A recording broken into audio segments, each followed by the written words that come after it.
meeting with Dilip Kumarji, IRTS, and Executive Director, Information and Publicity, Government of India, Ministry of Railways. Today we had a meeting with him for a different purpose, but then जब खान हाथ लग जाती है तो हीरे भी हाथ लगते हैं।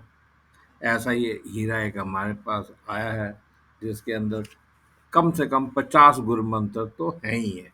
जीने के लिए चलना होगा, चलने से पहले जलना होगा। और क्या और कौन से मैं पढ़ूं? सच्ची साधना और सतगुरु की संगति से मिलता है सच्चा ज्ञान। मीठी वाणी बोलिए, अपनी खुशी है अपने हाथ, और दुनिया को बदलने से पहले खुद को बदलिए। किताबें हमारे पास रहना चाहती हैं और अपना गुरु आप स्वयं हैं। ये सब गुरु मंत्र आपको कहाँ मिलेंगे? अप दीपो भव एक किताब है जो दिलीप कुमार जी ने लिखी है, और उनको अब हम रिक्वेस्ट करते हैं कि हाउ इसके यू बारे वर में एबल टू डू कुछ दिस, क्या बताएंगे। स्टोरी है सर? Over to you.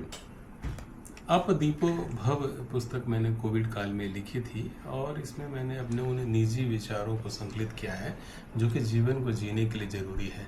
अक्सर जीवन में होता यह है कि हम जब सफ़र में होते हैं, जीवन एक सफ़र है और सफ़र में कई बार पॉजिटिव चीज़ें प्राप्त होती है, कई बार रिजल्ट जो है वह अपने अनुकूल नहीं होता है और कई बार हमें प्रतिकूल परिस्थितियों से होकर के गुजरना पड़ता है।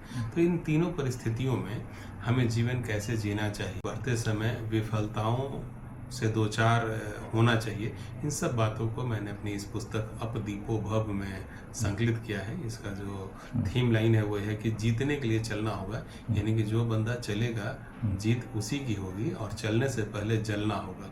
इसका मतलब यह हुआ कि you have to enlighten yourself. जो रास्ते हैं उसे भी खुद ही गढ़ने पड़ते हैं और उन रास्तों को गढ़ते हुए तमाम प्रतिकूल या अनुकूल किसी प्रकार की परिस्थिति हो उसमें जो निरंतर चलते रहता है, चलने की प्रक्रिया में चलते चलते यदि कहीं ठोकर लग जाए, कोई आदमी गिर जाए, तो गिर जाने के बाद फिर जो उठकर चलता है अंत में वही विजेता होता है, वही जिंदगी का असली रसास्वादन कर पाता है। तो इन सब से जुड़े हुए विचारों को मैंने इसमें संकलित किया है। बहुत बढ़िया, बहुत बढ़िया।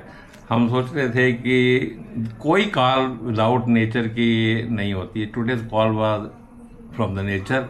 कैजुअली हम चैट कर रहे थे, आपने बोला आ जाइए। प्रॉब्ली आज का गेन हमारा यही था। Thank you very much sir, and it's motivation for everybody who is a good reader and who is a good author and how to write। क्या इस बुक को लिखने के अंदर आप एक तो किताब के बारे में हो गया, अब राइटिंग के बारे में, कभी आपने एक किताब लिख दी, आप दूसरी भी लिखेंगे, तीसरी भी लिखेंगे, क्या चैलेंजेस हैं, क्या मोटिवेशन है after having written first book? मैंने पूछा नहीं, आपकी पहली किताब है? नहीं, तीसरी किताब है, फिर तो आप बहुत सीजन ऑथर हैं। ठीक है, तो क्या मोटिवेशन है? एक के बाद दो तीन, कुछ थोड़ा सा बडिंग लोगों के लिए मोटिवेशन। हाँ, इम्पोर्टेंस भी है एक राइटिंग की। आप एक किताब लिख के उसको सील कर देते हैं। किसी आदमी ने मेरे को पूछा कि किताब लिखने क्यों लिखते हो किताब? उसने बोला किताब लिखने का ये फ़ायदा है कि आई फ्रीज माई थाट्स। एक बार किताब लिख दी, I frozen my thoughts and then I can think on next thoughts again this okay. So something on like that. मेरे लिए लेखन जीवन यात्रा का एक अभिन्न अंग रहा है। कॉलेज के दिनों से ही मैं विभिन्न अखबारों में, समाचार चैनलों के लिए और कई दूसरे एजेंसियों के लिए भी लेखन का काम करता रहा। Very good. उस दौरान कुछ कविताएं भी लिखी थी और जो कॉलेज के दिनों की कविताएं थी, बाद में जब मैं रेलवे सेवा में आया तो वह प्रकाशित हुई अप डाउन में फंसी जिंदगी के नाम से। कि लाइफ में हम और आप सभी जो है अप डाउन में लगे रहते हैं, तो वो छपी थी। उसके बाद कोविड काल में मैंने 3 और कंप्लीट की किताबें, जिसमें एक तो लॉकडाउन में फंसी जिंदगी थी जो कि कविताओं का मेरा दूसरा संकलन था, वह प्रकाशित किया गया। अंतिका प्रकाशन से वो दोनों किताबें आई थी। इसके बाद यह अप दीपो भव आया और एक किताब मैंने और लिखी जो प्रभात प्रकाशन से प्रकाशित हुई। यह थी टोक्यो ओलंपिक के खिलाड़ियों की गाथाएं।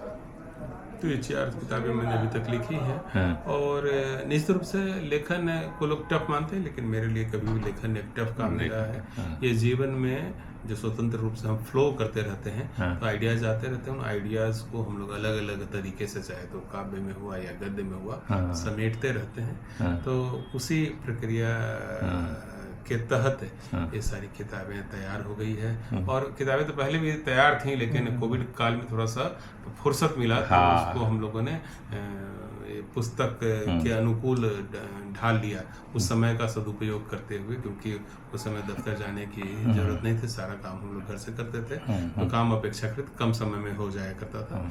तो एक थॉट के तहत इन सब किताबों को हमने उस समय कंप्लीट किया है। Very good, thank you sir. मैं right sir, thank you very much, you are a motivation. That's what I say. तो मैं अंत में एक चीज कहना चाहूंगा ना जी। कि देखो, जीवन में जब आप कुछ करते हो ना, हाँ। इसके 2 फायदे होते हैं। या तो आप जीतते हो, हाँ। सफलता पाते हो, बिल्कुल या right। सीखते हो। बिल्कुल राइट है कि नहीं? हाँ। बहुत लोग जो है ना गिरने से डरते हैं। हाँ। मैं कहता हूँ कि जो आदमी जितना ज्यादा चलता है, हाँ। उसके गिरने की संभावना उतनी ज्यादा रहती है। बिल्कुल राइट लेकिन जो आदमी जितना ज्यादा गिरता है, हाँ। उसके जो टखने हैं, हाँ। वो उतने ज्यादा हाँ। मजबूत होते चले जाते हैं, वो ज्यादा लंबी चढ़ाई के लिए तैयार होता चलता है। तो life is all about that कि आप कितना चलते हो, हाँ। कितनी बार गिरते हो, हाँ। गिर करके कितनी बार उठते हो, हाँ। और उठकर फिर कितना चल पाते हो। बिल्कुल तो right। ये पूरा सार संकलन इस किताब। बहुत बढ़िया सर, नाइस मीटिंग यू। और जो हमारी आज की सर्च थी वो कंप्लीट हो गई। We were looking for one speaker for our next webinar and we find that in you. अगला वेबिनार हम आपके ऊपर करेंगे, लेखन के ऊपर sir. Right, thank you very much. Right बहुत thank you very much sir. Right. Thank you. Shri Ram ji, Thank you, sir. Thank you for making this. He is a सूत्रधार जिसने हमारी मीटिंग फिक्स कराई। इसने बोला कि सर को आप लिखिए, इनवाइट करिए। मैं कह रहा मैं करता हूँ, तो आपने उस पर यस कर दिया। तो सर, जैसे मैंने आपको ऑफ द कैमरा मीटिंग से पहले आपसे बात करी थी, पब्लिक रिलेशन सोसाइटी का मेन ये है कि पीआर की फ्रेटर्निटी को सभी लोगों तक लेके जाना और पीआर के लोगों को अपने साथ जोड़ना। इसी मुद्दे को लेके हम आपसे मिले थे और आपके थ्रू हम चाहेंगे कि आप अपना मैसेज लोगों तक पहुंचाएं। ये वीडियो तो हमारा एक बोनस है, पर एक फुल फ्लैज वेबिनार के लिए हम आपके पास दोबारा आएंगे। Thank you.